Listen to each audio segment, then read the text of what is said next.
Aha turi iyi niyo barrage yiwanje, ukuvuga hajya nagiye ndagomera kugira ngo manze ndonke ngene nshobora gukatisha amazi ngaha, niyo barrage. Urabona bijya bintu byubatse hajya, novuga ijya ni nka vane uko hajya ndugurura amazi nshaka nkamanura n'uruzi yo guzuye hajya nta na kimwe rujya ruhome nirwo runkingira. Aha rero yaca yaza uku muri iyi trottoir, gaca yinjira ngaha, gaca yabandanya no muri iriya rogari igira kabiri, yagaca yihereza mu matiyore, agaca yamanuka mu mashine. Aho tugende ndabereke muri centrale naho ngene bimeze. Aha tugeze rero niho hari imashine tribune, hakaba n'imashine alternateur ishobora gutanga umuyagankuba. Ajya amazi ava hariya ruguru niyo yaca yinjiramo ngaha, amatiyo yinjiranamo najya. Aka kazu rero novuga ni nka centrale, kuvuga iyi ni vane ituma umuntu aregera amazi ku rugero ashaka ntiyigabanye cyangwa yiyongetse. Yamaze gushika ngaha indani, iyi mashine tribune ica yaka yuko kuko ikizunguru, imaze kuzunguruka umuntu aca ashira kwikuruwa ikamba, gaca ifatanya na alternateur.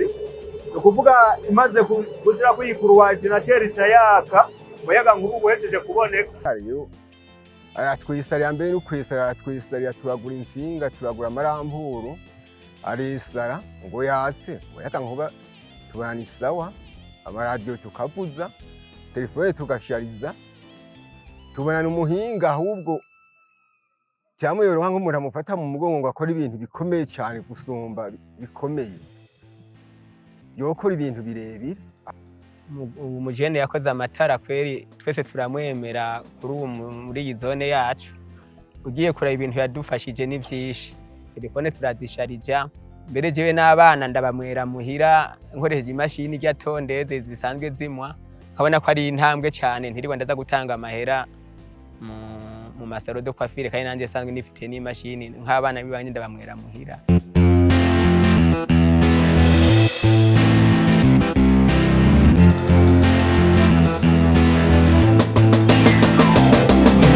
Yes, bakunze open mic. My name is Patrick. Ndi kumwe n'umwe w'umujene rwaruka rukiri ruto cyane, ariko turi mu ntara ya Bujumbura, Komine Nyabiraba, zone Kigina, neza ku mutumba wa Mugendo, aho hari umwe mu rwaruka tumenyereye ari Jidez bikoresha nk'ibindi, ariko wewe yarakuze barrage ntoyi hamwe agaburira inzu 100 amatara. No munsi rero ni umuntu yicaye imbere yanje, ndakuramukije wonge no twibwira n'amazina yawe muri rusange. Yego murakoze cyane. Jewe nitwa NZISABIRA Bosco. Hama nkaba nagerageje kwiyumvira ibintu byo gukora umuyagankuba bivanye n'ukuntu akazi nsanzwe nkora ka buri munsi gakeneye umuyagankuba. Nkora ibintu bijyana n'amaradiyo n'amatelefone.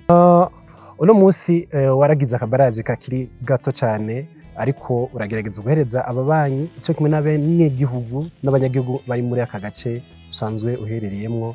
Mbe umugambi wo kwiyumvira gukora barrage wabyumviriye gute? Byari bimeze gute muri rusange kugira ngo tubone abantu ukora bacanira amatara ijoro n'umutaga? Biro bisanzwe nakimaranye igihe, hama haragahunda gishira mu ngiro. Abantu bavuga ati none ibyo bintu uzobishobora utari umuzungu uko tumenyereye bikorwa n'abazungu. Yego turagerageza ndakora nyene mu buryo bubaye kujya wabibonye. Ndagomera uruzi, ndagiraho amazi yashikira, kimwe gusa n'ibintu bibaye mwabibonye mwahashitse, abo ndatanga amatara ndose nk'uwonshigikira nokora n'ibyaguze gusumba hajya. Twishikiye neza turabona barrage uko amazi aza, aho amazi amanukira, uko n'umuriro utangwa mu benegihugu bo muri aka gace. Byari bimeze gute muri rusange? Umutahe wawukuye he kugira ngo wubake ivyo bito tubone no munsi? Yego hariho umbuntaye nagiye ndonda nyene mu buzima bwa buri munsi nkora, kuko nje akazi nsanzwe nkora ibintu bijanye n'amatelefone n'amaradiyo dusubiramwo. Hama handi naho umuntu akagenda afata akadeni udushira hamwe duto two mu bitoko ukuntu nkoko.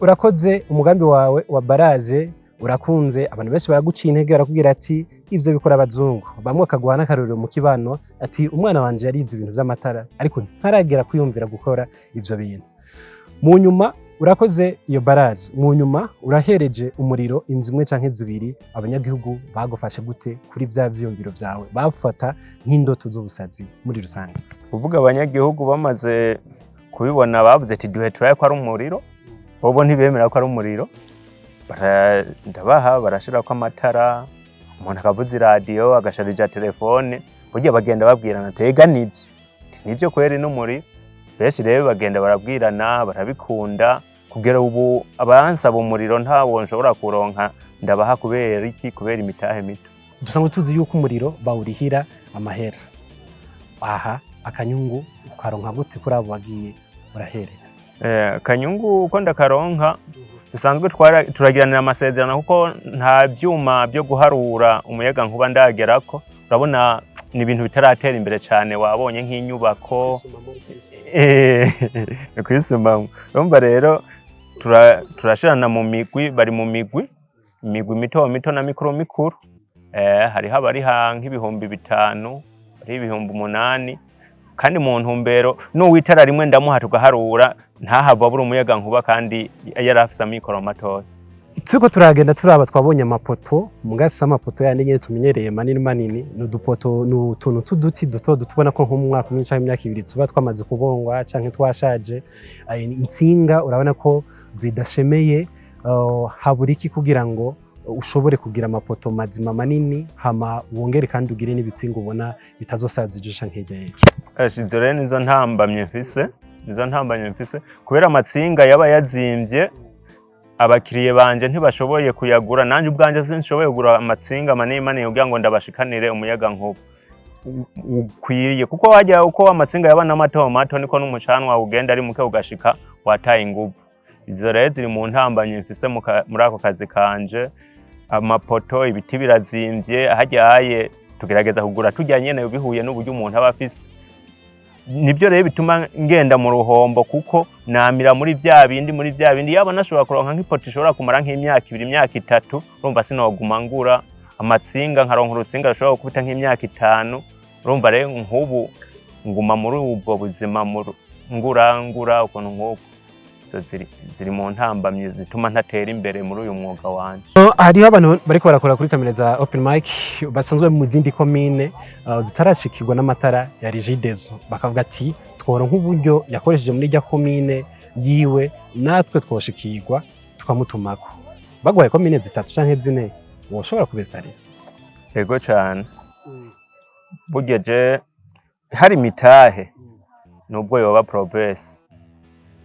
Ego asha mitahe intambamye yose n'amafaranga ego kuko ibangarira hari ryo gukora umuyagankuba ibangarira hari kabisa ari barrage nyinshi bakora ko muri iki gihugu cacu zimaze imyaka 3 imyaka 4 bataraziheza kandi ugasanga n'abantu bavuye mu mahanga canke abandi barenga bavyigiye bakora bikora wowe bigutwara umwanya ungana gute kugira ngo ukore barrage ishobora gusereva ikomine imwe gusa muri rusange barrage ishobora gusereva nk'ikomine imwe mu mezi nk'umunani umwaka noba ndayihejeje uburyo mugabo butigeze bubura ari ukuntu rero uburyo bushobora kubura ibikoresho bigacerwa ikiringo cyo kwiyongera kuko nk'ijya barrage nk'aka barrage tuvuye ko mwakabonye kajya mu mezi 3 mba mpejeje uburyo buharata uburyo bubuze mu mezi 3 mba mpejeje itara riba rikorera hari abantu bariko barakubona kuri kamera za Kigina cha open mic bashuvuga ati mu gihe woronka abagufasha